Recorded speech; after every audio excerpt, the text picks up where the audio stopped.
हम अंधानुकरण से बचें, हम अंधानुकरण ना करें। हमें अपने जीवन को अच्छा बनाना है तो दूसरे के जीवन से प्रेरणा ले सकते हैं। भगवान महावीर स्वामी ने अपना कल्याण किया, वे मुक्त हो गए। उनका मुक्त होना हमारे जीवन को प्रेरणा दे सकता है, लेकिन भगवान महावीर स्वामी हमारी मुक्ति तो नहीं कर सकते। हमें चाह कर कि वे चाहें कि हमें मुक्त कर दें तो ऐसा तो नहीं कर सकते। हम अपने से श्रेष्ठ व्यक्ति का अनुकरण ना करके हम उससे सिर्फ अपने जीवन को अच्छा बनाने की प्रेरणा लें। आज वर्तमान में अंधानुकरण, गतानुगतिकता जिसको कहते हैं संस्कृत में, जैसा देखते हैं अपन आज सभी क्षेत्रों में, चाहे वो लौकिक हो चाहे वो धार्मिक क्षेत्र हो, सभी में यह जो देखा देखी वाली प्रक्रिया है वो बहुत तेजी से बढ़ रही। हम अपना स्वविवेक भी नहीं लगाते अपने व्यक्तित्व को ऊंचा उठाने के लिए।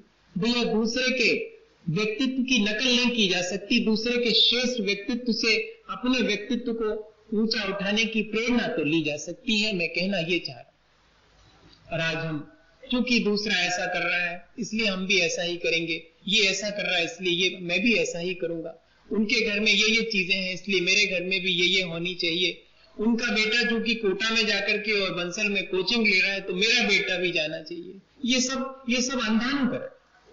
मेरे अपने व्यक्तित्व को ऊंचा उठाने के लिए मुझे अपनी योग्यता, मेरी अपनी जो प्रोबेबिलिटी है और पॉसिबिलिटीज है, मुझे उनको देखना चाहिए।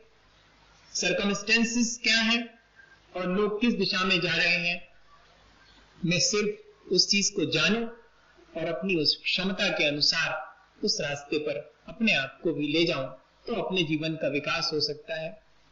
देखा देखी कितने दिन तक चलिएगा, दूसरे की वैशाखी लेकर कितने दिन चलिएगा, अपने पैर पर खड़े होना भी तो सीखना पड़ेगा।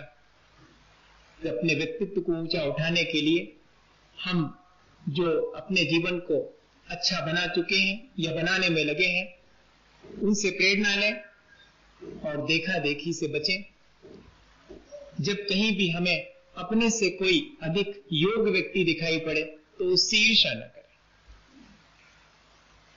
हम उसके गुणों को सहन नहीं कर पाते हैं, ये हमारी बहुत बड़ी कमजोरी है। जिस व्यक्ति को अपना व्यक्तित्व ऊंचा उठाना है वो हमेशा दूसरे के श्रेष्ठ व्यक्तित्व की प्रशंसा ही करेगा, उससे ईर्ष्या नहीं करेगा, क्योंकि एवरी पर्सन इज यूनिक। यहां हर व्यक्ति अपने आप में बहुत इंडिविजुअल और बहुत कहना चाहिए अद्वितीय है। वी कांट कंपेयर, हम एक दूसरे को कंपेयर नहीं कर सकते। एक अगर किसी नाटक में कोई नायक है तो कोई विदूषक भी है। विदूषक नायक नहीं हो सकता, नायक विदूषक का काम नहीं कर सकता। विदूषक मतलब कॉमेडियन। तो जो कॉमेडियन है उसकी अपनी योग्यता है, ये कोई ना समझे कि उसकी इस नाटक में जरूरत नहीं है, उसकी अपनी इंपॉर्टेंस है। एक स्वीपर जो कि सुबह से झाड़ू लगाता है या हमारे कमरे में झाड़ू पोछा करता है, उसकी भी उतनी इंपॉर्टेंस है जितनी कि उस जगह बैठ करके साहबी करने वाले की कीमत है। ये व्यक्तित्व को ऊंचा उठाने के लिए हमारे अंदर विचार होना चाहिए। हम अपने को ना बहुत दीनहीन माने और ना अपने को बहुत ऊंचा माने। ये सुपरिटी और इंफीरियरिटी कॉम्प्लेक्स दोनों से हमें मुक्त होना पड़ेगा, तब जाकर के हमारा व्यक्तित्व ऊंचा उठेगा। या तो हम छोटे छोटे से कामों को करके अपने को बहुत दीनहीन मानते, कह रहे वाह मैं झाड़ू लगाने का काम करूं तो मैं बहुत छोटा हो जाऊंगा, मैंने तो बीए किया और इलेक्ट्रॉनिक्स से किया और मैं एक जरा सी 2000 पट्टी की नौकरी करूं, नहीं मैं बनूंगा तो साहब बनूंगा।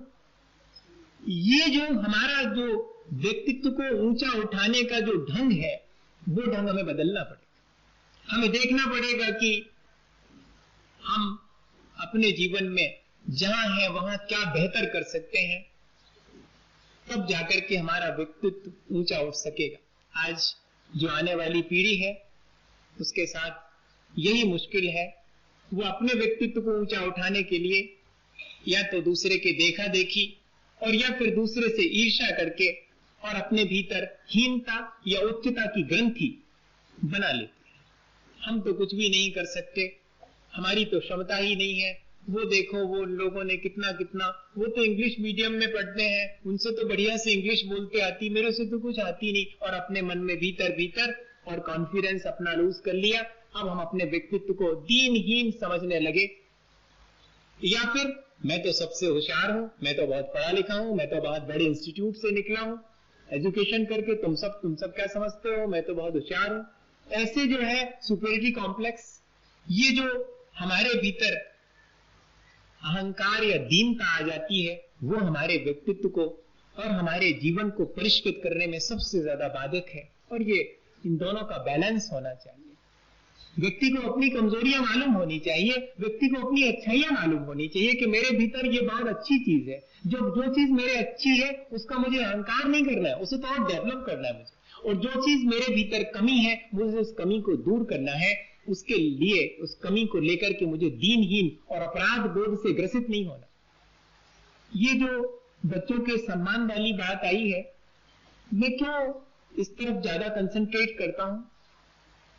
मुझे हमेशा जब भी मैं देखता था, बच्चे लोगों से पूछता हूं किस क्लास में पढ़ रहे हो, फर्स्ट ईयर में हूं, बीएससी कर रहा हूं, ऐसा पूछता हूं तो बताते हैं अच्छा तो फिर आपने 12th किया, 12th काहे से, बायो से किया था, अच्छा फिर आप बीएससी क्यों कर रहे हैं? वो मेरा पीएमटी में सिलेक्शन नहीं हुआ, सिर नीचा होगा।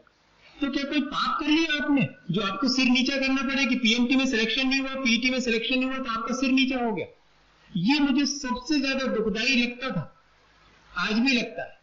सिर्फ इस वजह से जो है उन बच्चों के भीतर ये हीनता ना आ जावे, और ना ही उन बच्चों के भीतर कि वे कभी ऊंचे नहीं उठ सकते हैं, ये बात ना आ जावे। इस बात को दूर करने के लिए और ये मार्ग अपनाना पड़ा कि उन्हें इंस्पायर करें, उन्हें एडमिरेशन उनके भीतर आए, उनकी प्रशंसा से वे अपने जीवन को बहुत ऊंचा उठा सके। उनकी हम पीठ थपथपाएं कि नहीं तुम असफल नहीं हो, और असफल भी हो अगर तो सफलता तुम्हारे लिए हासिल हो सकती है, तुम थोड़े से प्रयत्न करो। आज वर्तमान में हम अपने व्यक्तित्व को ऊंचा उठाने के लिए अगर इस छोटी सी चीज को अपना लें कि मेरे भीतर की कमियों के लिए मुझे दीनहीन होकर बैठ नहीं जाना है, मुझे उन कमियों को दूर करना है और मेरी अच्छाइयों को मुझे और अधिक बढ़ाना है, उनका अहंकार नहीं करना है।